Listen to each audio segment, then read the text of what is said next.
Hello বন্ধুরা, আসসালামু আলাইকুম। কেমন আছেন বন্ধুরা? স্বাগতম জানাচ্ছি। আজকে ছোট্ট একটা ভিডিও, বেশি বড় করব না, ছোট করে করব। এক ভাইয়ের সামান্য একটা প্রশ্নের উত্তর দিতে আসলাম। তো ভাইটি এয়ার ব্যালেন্সিং সম্বন্ধে একটা প্রশ্ন করেছিলেন, একটা কমেন্টস করেছিলেন। তো সেটা নিয়ে আজকে আলোচনা করব একটু করে।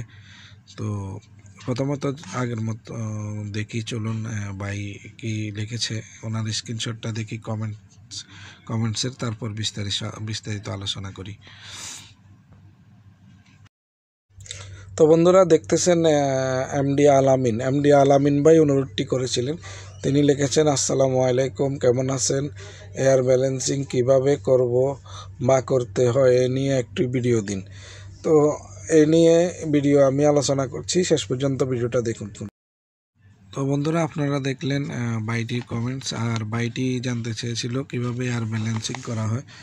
তো আসলে আমরা ডাফটিংয়ের কাজ করি, একেবারে ফিনিশিং দিয়ে, একবারে গ্রিল টিরিল লাগিয়ে একবারে ফিনিশিং যখন হয়ে যায়, তখন পাওয়ার কানেকশান দেওয়া হয়, মেশিনগুলো চালু করা হয়, সব কিছু চালু হয়, তখন আমরা বেরিয়ে যাই, আমরা আর থাকি না। তো এয়ার ব্যালেন্সিংয়ের জন্য অন্য লোক আসে, সেটা অন্য একটা সেকশন। তো এয়ার ব্যালেন্সিংয়ের করার জন্য অন্য সেপারেট কোম্পানিও থাকে, শুধু তাদের কাজ এয়ার ব্যালেন্সিং করায়। তো সেক্ষেত্রে আমি কখনো করিনি, আমি ছিলাম তাদের সাথে। লাস্ট পর্যায়ে যখন এসে এয়ার ব্যালেন্সিং করে, আমি তাদের সাথে ছিলাম। এই জন্য আমি বলতে পারবো কীভাবে করা হয়, সেটা বলতে পারবো আর কি। তো তাদের কাছে বিভিন্ন মেশিনপত্র আছে, তাদের কাছে মেশিন আছে, বিভিন্ন মেশিন আছে। লম্বা গ্রিল যেগুলো এই যে এই গ্রিলগুলা, এগুলোর জন্য একটা মেশিন থাকে লম্বা, একটা আর ছাতার মতো একটা জিনিস থাকে। ছাতা না, অ্যাকচুয়ালি খাঁচার মতো।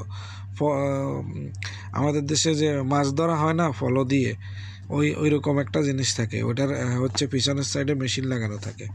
তো এটা এই যে গ্রিলের সামনে এভাবে যত বড় গ্রিল যত বড় হয়, ওটাকেও বড় ছোট করা যায় ও সিস্টেমে, ঠিক আছে। এটা গ্রিলের সামনে ধরার পরে ওই যে মিটারটা বাতায়, যে হাওয়ার স্পিড কত আসছে, কত এয়ার ফ্লো কত আসছে, এগুলো বাতায়। তো এভাবে এরা ব্যালেন্সিং করে। ব্যালেন্সিংটা কোথায় করে?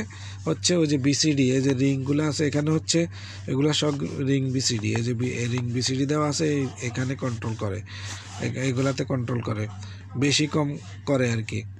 কোনোটাতে যদি বেশি যায় সেটাকে কম করে, আর কোনোটাতে কম গেলে সেটাকে বেশি করে, ডিভাইড করে, ব্যালেন্সিং করে। তো এভাবেই করা হয় আর কি। আর লম্বা গ্রিলের জন্য এরকম। আর ডিফিউজারের জন্য গোলাকার না, স্কোয়ারই। ডিফিউজারের জন্য স্কোয়ার এরকম একটা জিনিস থাকে, ছাতার মতো না, ওই যে খাঁচার মতো, যে ফলটা থাকে, ফলর মতো মাছ ধরে না, ওই যে ফল দিয়ে ভিতরে হাত ঢুকিয়ে, ওইরকম একটা জিনিস থাকে। ওটার পিছনের দিকে মেশিন লাগানো থাকে। ওই ডিফিউজারে ওটা ধরে, ওটা বসায় এভাবে, ডিফিউজারের উপর এটা ধরলে মেশিনে বাতায় আর ফ্লোটা কতটুকু আসছে কি। তো এরপরে দেখে ব্যালেন্সিং করে যে হাওয়াটা কত আসছে। ওরা এগুলা ফলো করে। এই যে এখানে দেয়া থাকে না, এই যে দেখেন, এই যে 150 LS, এটা হাওয়ার স্পিড ফ্লো, এটা এয়ার ফ্লো। এই যে 150 LS। তো এগুলা বাতায় ওই মেশিনে, এগুলা বাতায় বা এগুলা এরপরে ওখানে যখন সিগন্যাল দেয়, এটা ঠিক আছে কিনা এরা দেখে, যে এখানে 150 LS আসতেছে কিনা, বা কম আসলে বেশি আসলে এটা চেক করে। আরেকটা আছে না, এই যে এদিকে একটা আছে, ওদিকে একটা আছে। এখানে 150, আর যেমন এখানে 436 দেখেন LS। তা এখন দেখে যে এদিকে ঠিক আছে কিনা। যদি এখানে বেশি হয় আর ওদিকে কম হয়, তাহলে এখানে বিসিডি পুরা খুলে দেওয়া হয়, এখানে একটু কম করা হয়। আর ওইখানে যদি বেশি হয়, এখানে কম হয়, এখানে বিসিডি একটু বন্ধ করে দেওয়া হয়, এদিকে পুরোটা খুলে দেওয়া হয়। এভাবে ব্যালেন্সিং করে।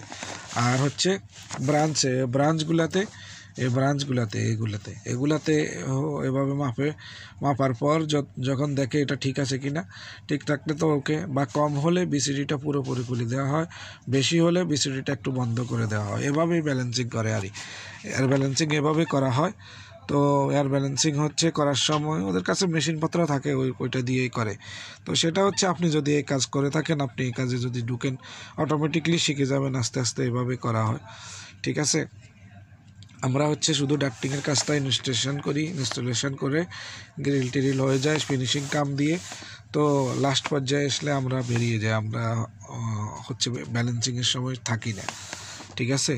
আর অনেক সময় থাকা হয়, হয়তো অনেক সময় যদি থাকি, আমরা থাকতে থাকতে যদি আসে তাদের সাথে আমাদেরকে হেল্প করতে হয়, তখন আমরা দেখি আর কি, এভাবেই করা হয়। তো আশা করি বুঝতে পেরেছেন। বাই বাই, খোদা হাফেজ। অন্য কোনো ভিডিওতে দেখা হবে, কথা হবে। সে পর্যন্ত ভালো থাকবেন, সুস্থ থাকবেন।